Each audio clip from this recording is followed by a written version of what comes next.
You're listening to Leadership Powered by Common Sense with your host, Doug Thorpe. Here's Doug.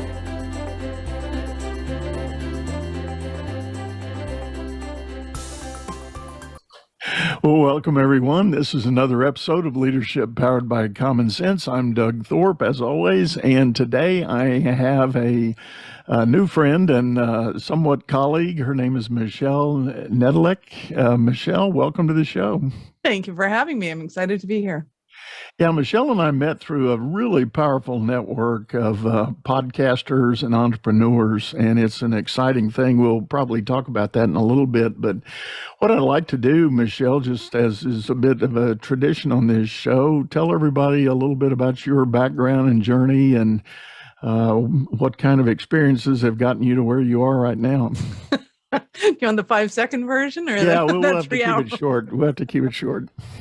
Awesome. So I am the creative director and co-founder of my company, Awareness Strategies, and we do done-for-you technology, marketing technology for small businesses. And the way we got into that was I was a speaker and facilitated courses on success and mindset. And we knew that we had to kind of pivot in about 2015-16. Everybody wanted us to go online. We're like, okay, but it doesn't translate in marketing very well. We need to pick one thing. What's the one result that we're going to ensure that we get? And we can do all the mindset stuff in the back end. And as we were delving into this and trying to figure out where we wanted to plant our flag, we realized that a lot of people were having issues with the tech side of things. And I happen to be fortunate that my partner in business and pleasure, as we like to say, is a big techie. He did software projects for the Halliburtons, IBMs of the world, the multi-million-dollar programs and from scratch.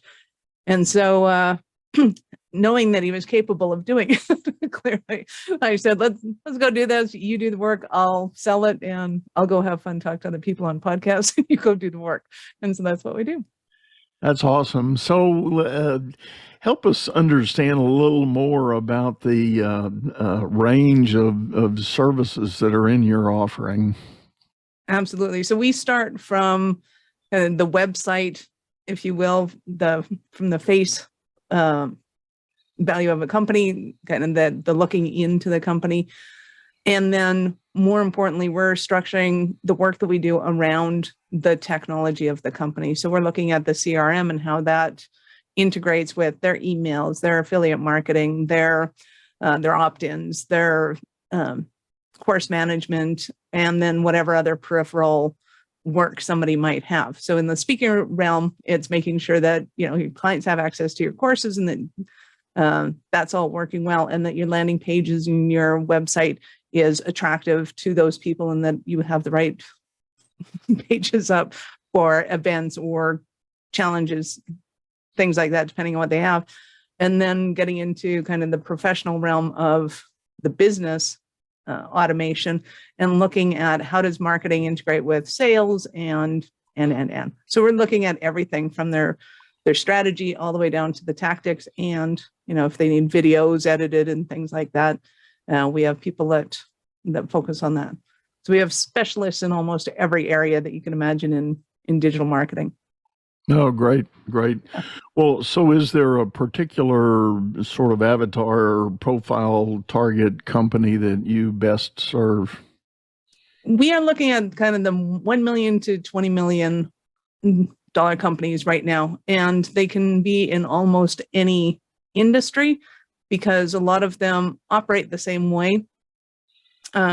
And because of Brad's background with the bigger companies, obviously he can get into kind of whatever divisions they have within their company and making sure that they are up to date on the technology of what can do those fun things. Because if somebody's, say, a plumber and they have 10 trucks going out, right, they need to make sure that everybody's got their jobs and that they're getting quotes online and that clients are getting signatures, that salespeople know when those contracts are coming back. All of those processes can be automated, and we just want to make sure that the companies are running as efficiently as possible, relying on computers where there's redundant job tasks that people are really sloppy at, and they don't tend to do really well at those, and that people get to do the fun and sloppy things like talking to clients and having conversations with them. Yeah, great. So it sounds like, if I'm hearing you right, you actually can provide some technological software type bridges to connect things if the company doesn't already have that going on. Well, and even if they do have it going on and it's just not working for them, Might we not be can figure out optimized. kind of why it's not working. So Yeah. once upon a time when I set up our tech, I set up what I lovingly call my Frankenware. And Frank and I had a love-hate relationship. So it was kind of a patchwork of software of I need, a shopping cart to do this. I need a CRM to do that. I need all these different pieces. So I kind of stuck them together, and poor Frank would lose an eye or an arm every time somebody did an update. And then, of course, when I passed that off to Brad, he's like, what is this? Yeah. What? That's what entrepreneurs do when they don't have a clue what they're doing.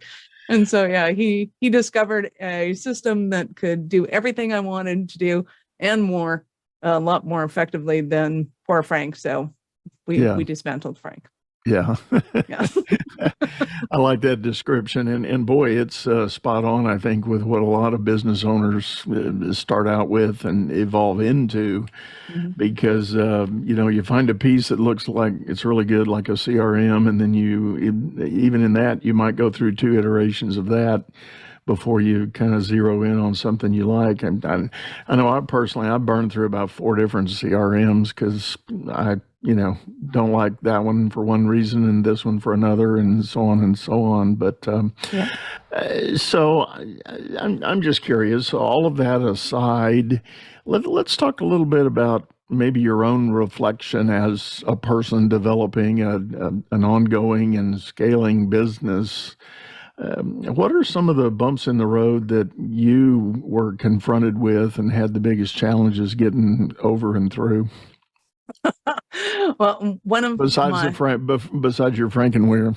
Yeah. Well, and even so after we started doing that, I was basically in charge of project management. I was talking to the clients and figuring out what do they want, helping them to strategize, and then parlaying that to the team and getting things done. And I quickly realized that the dotting of the I's and the crossing of the T's and making sure that I had the right information from the client to give to the techs. Let's just say my skill set wasn't really up there. So I, due to an immense amount of frustration and going like, this is not my jam. This is not what I do. This is not what I do. I can strategize with you all day long and I can give that to the tech department and go, okay, this is what needs to happen. But then somebody needs to go back to the client and go, okay, I need to know this exact little bit of information. I need this, I need that. What's your login? What's your, are we really doing this on a website, or do you have software that does this? All that stuff. It's like, oh, okay, that's in the weeds. That's not my forte. So doing that was painful for me, and just brought up the whole, wow, you're not good enough. You don't know what you're doing. What the hell you think you were supposed to be going into this? I'm like, that's no business. How am I so pathetic at this? So I quickly fired myself and went like, I'm not doing this anymore. We got to figure out another way to implement that. That employee no longer works for the company because, she caused a lot of chaos and she needs to get out of here. So, and then we restructured things and put in some team leads for the clients, and things work a lot better. I get to talk to you on podcasts and have fun and to do what I do best. And yeah, that was not a fun growing experience, but I think it also had to be done by necessity. There was nobody else to do it at that time. And so I filled the void that needed to be filled, but fortunately we didn't prolong the agony further than we had to. It was just long enough. And it's working much better now. Thank God.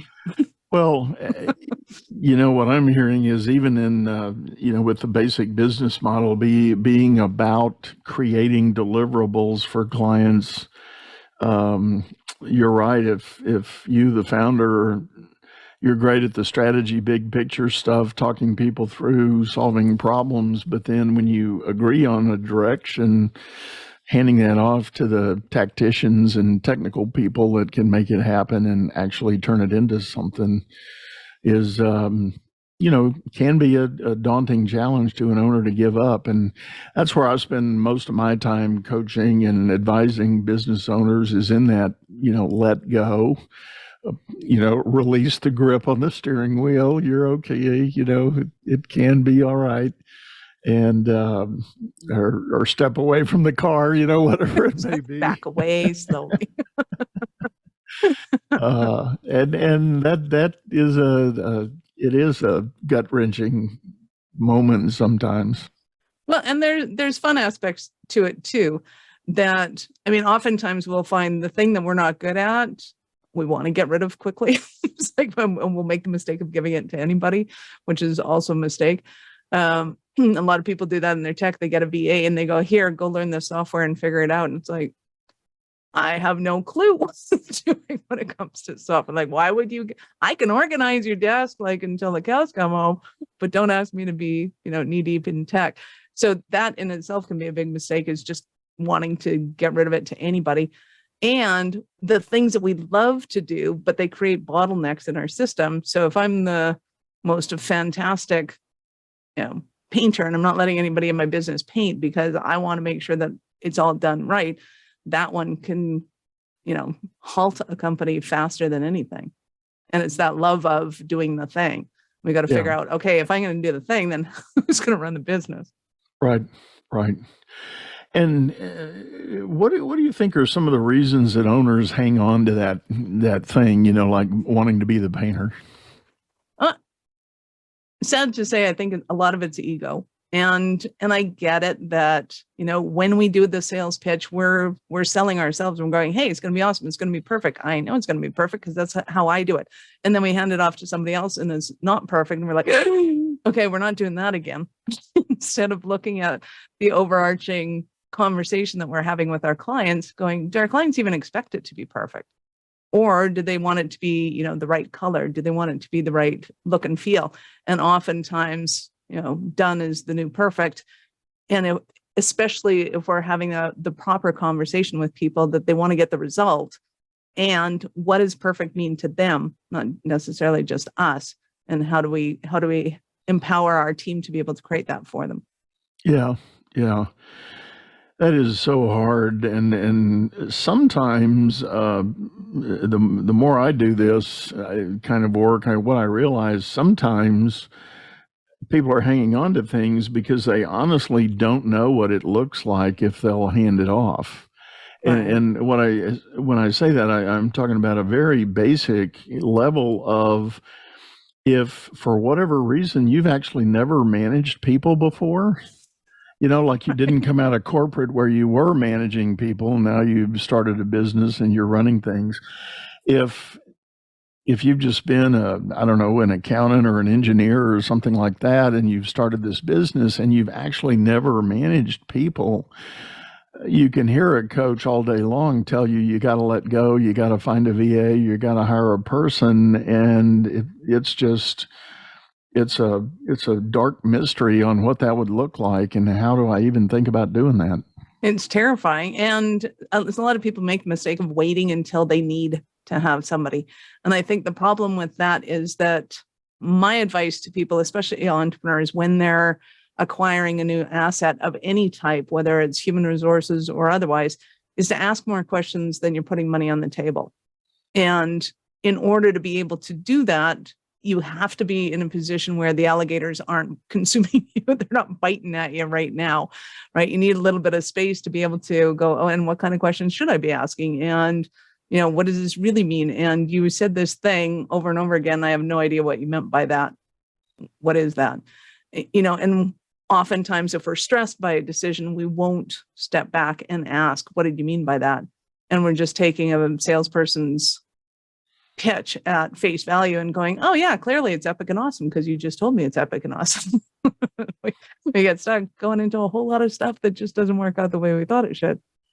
Well, and I think in the in the realm of an entrepreneur owner realizing they need to bring some people on to give them some help, inevitably what people do is they turn to friends and family for that help, and because it's an easy fix.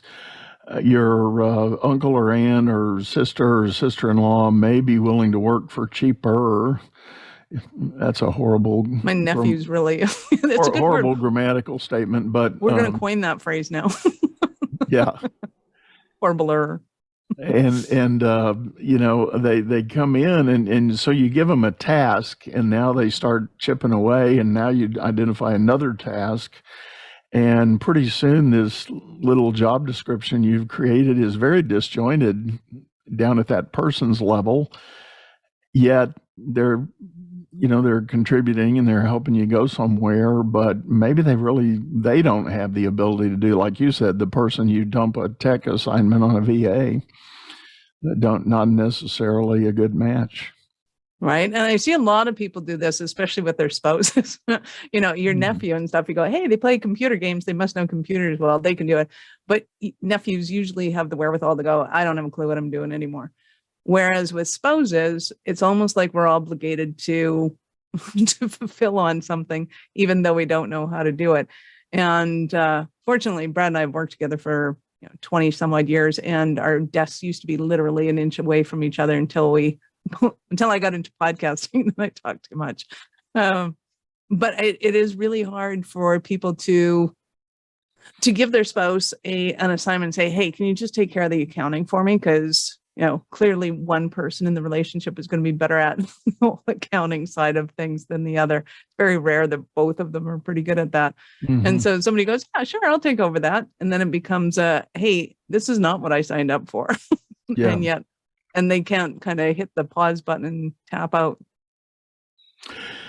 The last service business company that I created, my wife and I actually ran it together, but because of my own background and experience as a banker and watching businesses come and go, I knew better, and I told her when we got together to start thinking about that, I said, we're going to draw some white hot lines around some stuff. And the things you take, I pledge and promise you'll have all of it. I'm not going to question your choices. But the things I take, I'm going to ask you not to question my choices, and we can talk about stuff, but we're going to try to maintain those kind of white hot lines. And I did. Even at one point, I hired our youngest son to come to work for me. And I told him on day one, I said, when you come in that door over there, it's not mom and dad, it's, the boss and the co-boss. And, you need to behave accordingly. And if you get out of line, you're going to be subject to discipline. Well, he was 20 years old and he veered. And, I put him on a 30-day probation, and it scared him. And I'm very happy to report some 15 years later that he has stayed in that industry and is doing quite well. And he's a senior officer of a regional bank now. Wow, nice. That's awesome. The mindset stuck, and the work prevailed. So, and I'd have to say, from a family standpoint, we did very well. Nice. For various reasons, we felt attacked from the outside by the market and challenges in the business, but we never let that mess up our relationships. Nice. And I think it has a lot to do with those white hot lines, those boundaries that are there, and that you've got each other's back. Because I think it is hugely important for entrepreneurs to know that somebody's got their back. And oftentimes we build businesses that we don't necessarily have that conversation, because sometimes it has to be us against them. And it's a tough conversation, especially when people are used to being nice, or they're used to, hey, we got to focus on the positive. We got to focus on what we're building. And it's like, well, yeah. And yeah, I need to know you got my back on this one, and I'll have your back on that one. Yeah. And this customer relationship just blew up. What are we going to do about that? Or whatever. Interesting. Well, let me ask you this, Michelle, and maybe this is too personal a question. I'll apologize in advance. I apologize that I will answer it. As a female entrepreneur, have you ever felt any of your own challenges out in the world of business, and any biases or conflicts or, those kinds of things? As a woman, I am a complete Wonder Woman. I am impenetrable. Are you kidding me? Yes, I've been. Well, and a lot of them are kind of human like we face our challenges, period, end of story.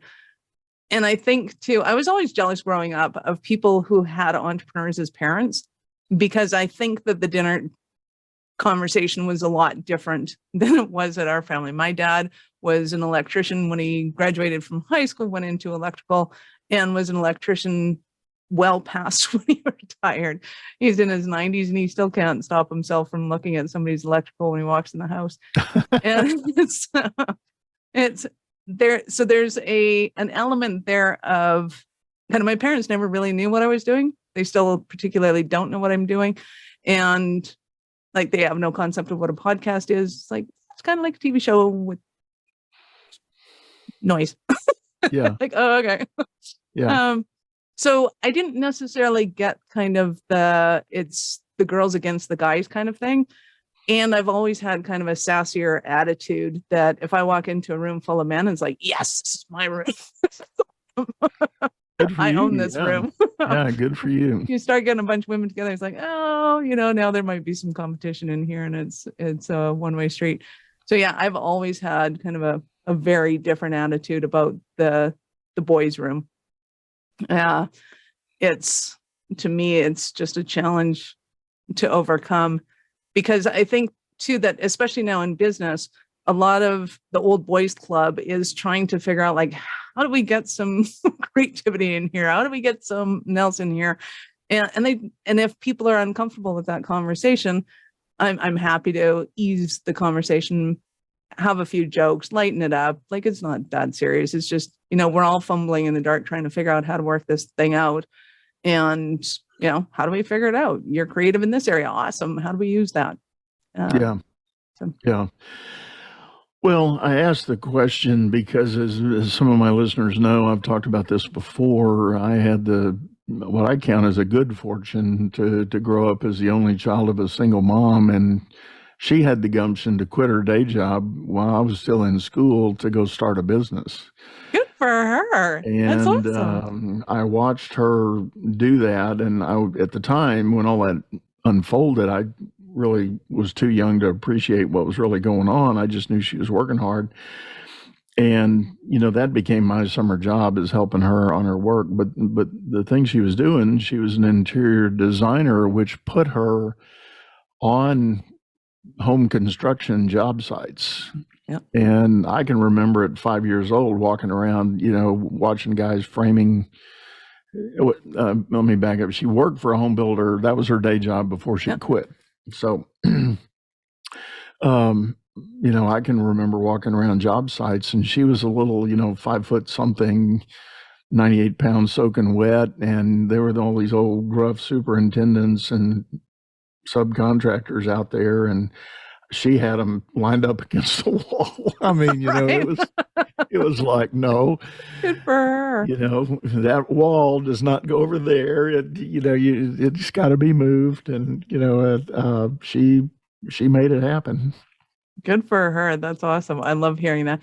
Well, and I think it really does come down to just a sense of confidence in knowing that in this moment right here, right now, this is the job, this is the objective that has to be met. And like, we're all here to get that objective met, right? Okay, great. So Yeah. like, rock and roll, let's go. Yeah. And I think a lot of women will benefit from that kind of attitude and thinking that, oh yeah, little girl, you don't know what you're doing. Hey, honey. And it's like, I walk in going, hey, honey, hey, sweetness, how you doing? Awesome. Okay, this is how we're doing it. That's like, you can pull that on me all you want to, but I'm going to pull it back. And sometimes it's appreciated, sometimes it's not. But in the end, we get the job done. So yeah. So sounds like a little bit of water on a duck's back kind of thing, right? Exactly. But stay focused. Well, you mentioned as sort of a speaker and coach of sorts before you got into what you were doing. You did help people with some mindset shifts. What was that about? Absolutely. So we had I was running ironically, a website building company. At that time you had to program the little dots going around in a circle. That was all coded at that time. So that was was a very different website building company than it is now. And Brad and I had taken some Bob Proctor courses, and we delved into it. It was fascinating to us. So we're just like, yes, this is amazing. It's not just, think happy thoughts and happy things happen to you. That's not what it was at all. It was understanding how the mind works, how we create our successes, and delving into all of that. It was we decided, hey, we're going to go and meet Bob and go meet him face to face and take the course just to get to know him better, get to know the material better. And by the time we actually started the course, we decided we were going to start a company in it, pivot and do the trainings. And we wanted to do it locally because a lot of people were flying all over the world to get access to the information. We're like, let's just do it right here, right now, and have live courses. So that's how we decided to frame it. And I noticed that a lot of people that would go through it, some would take it and run with it and they'd be awesome.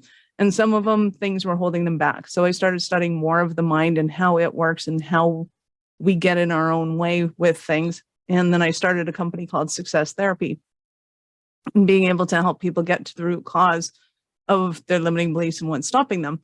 And as I was focusing in on my ideal client and what I love to work with, it tended to be the entrepreneurs and executives, and helping them to understand this transformation of entrepreneurial world, and the rules of the game were different.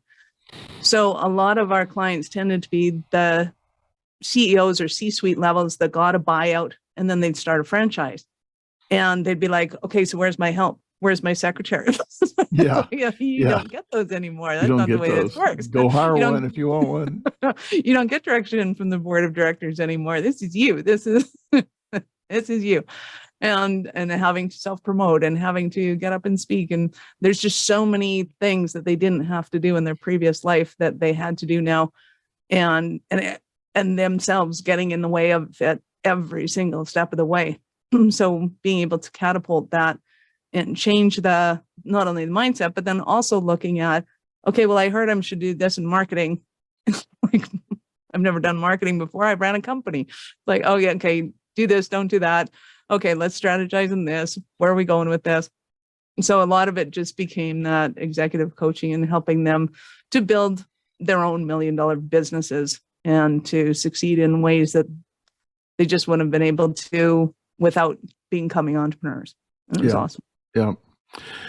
Yeah, it's funny. There's there's a guy in the leadership realm, Marshall Goldsmith, who actually wrote a book called "What Got You Here Won't Get You There." And I to use the parameters you're talking about, I run into a lot of guys that were very senior, guys and gals, by the way, that were very senior in their corporate life, decided to leave and try to start a business, but those very things, those assumed perks and values and privileges and opportunities they had hit them in the face when they become that sole owner of the business. And it's like, what? I got to do that? and the answer is, well, yes, you do have to do it unless you can find somebody to do it for you and, get them properly integrated in it. And that is a huge mindset shift that has to happen. And some make it and some don't, sadly. But and it is being able to, for everything from finding an accountant that actually acts as a tax accountant and advisor, not just somebody that does the books for you. And it's understanding that there's a lot more, one, at risk to abdicating, and two, that it does take some wherewithal to be able to say, okay, I need to know enough about something to know whether or not I'm asking the right questions, to know whether or not I'm getting the advice that I need. And a lot of people think, especially when it comes for some reason to tax accountants, lawyers, and techs, is that they just do this thing and they do the right thing all the time. It's like, well, no, we need to know what your strategy is. We need to know what your opinions are. We need to know what your decisions are going to be, because, yes, I can tell you, okay, you should really have a board meeting every year and it should be somewhere exotic so that you guys get away and this is the write-off. But if you're terrified of flying and you don't want to do that, I can't tell you that that's what you have to do. Can't tell you that anyways. I'm not a tax advisor, so don't take that advice. But Yeah. you do want to know, hey, I heard this on girl the screen. talking, and Yeah. what was that all about? Yeah, no, I think you're right. And when you try to think about the specialties you need to add into your landscape, it is some critical decision making that has to happen, and ways to balance that out. And also, I'll just interject. There's something to be said for being willing to push back even when they give you their answer, because sometimes that's not the absolute answer. Sometimes it is, but more often than not, it's not. And you've got choices still as the owner of which way you want to go. There's and a what you want reason to that do. their books are that thick. Yeah. When you're the books that you're going by are 4 inches thick, and there's scads of them. Obviously, it's not a black and white decision. There are many, many, many, many shades of gray, and you really want to be able to know enough to be dangerous and use that danger to ask the questions, not to do the work. Yeah. Well, going back to the chapter in my life when I was a banker, I spent way, way, way too many hours with attorneys, and I loved working with most of them, not all of them, but most of them, and it was quite an interesting education. And one of the best ones I ever worked with, he was the first guy that told me, "Hey, just because I've got JD by my name, there's a lot of decisions you've still got to make. I'm going to give you advice and counsel on what your risks are and ways to mitigate those risks. But when it's all said and done, you just need to tell me which way you want to go. I'll write the document accordingly. I'll do the filing accordingly. I'm not going to be the one to tell you this is the only answer you can have." And I personally thought that was brilliant. And, I've heard some people say, well, then what the hell am I paying you for? And, well, you're paying for that advice that can paint the guide rails and show you the path that might be your safest and best avenue. But, Oh, yeah. And I compare it to kind of hiring an architect. An architect can build you an A-frame house. They can build you a square house. They can build you a round house. You have to decide which one you want. In the end, there's nothing right or wrong with any of them. Unless, of course, you live in a very high snow-laden area, then you probably want a house that looks kind of like your neighbors, because they probably built it that way for a reason. But, and when it comes right down to it, it's your decision, and you're the one that's kind of living with the choices that you make. And if you're going, well, I really wish I had gone that route, that's not on them, that's on you. Yeah, exactly. Well, I tell you what, Michelle, I think we're going to wrap this one up. Tell everybody the best way to, well, yeah, I agree.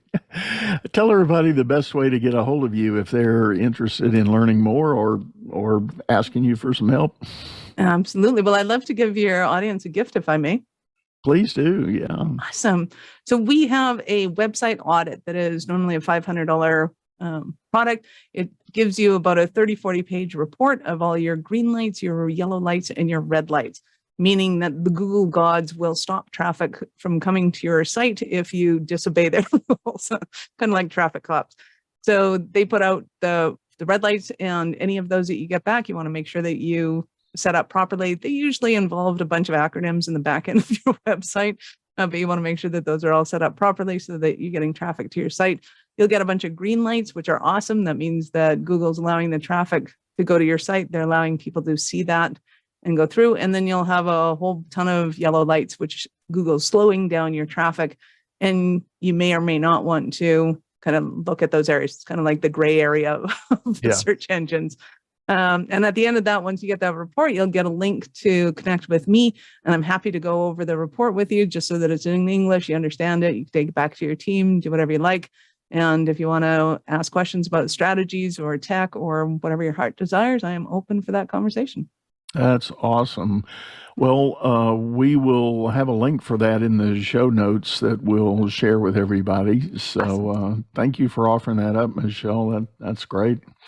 And once again, thank you so much for sitting in. This was awesome. Probably, Well, thank you. I probably want to have you back. I got a feeling we got some other things we ought to talk about. But Awesome. I love it. all right. Well, folks, we are going to wrap this up, sign off. But I do want to remind everybody we've got a video version of this show over on YouTube, a channel by the same name, Leadership Powered by Common Sense. If you're simply listening to us on your favorite streaming service, hop over to YouTube, give us a view, subscribe if you're interested. The show is producing 3 times a week, so we got a lot of content coming at you.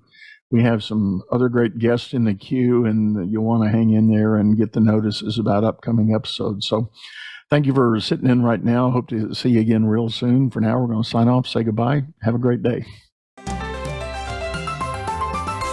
You've been listening to Leadership Powered by Common Sense, hosted by Doug Thorpe. If you would like to know more about the coaching and advisory services he provides, visit dougthorpe.com.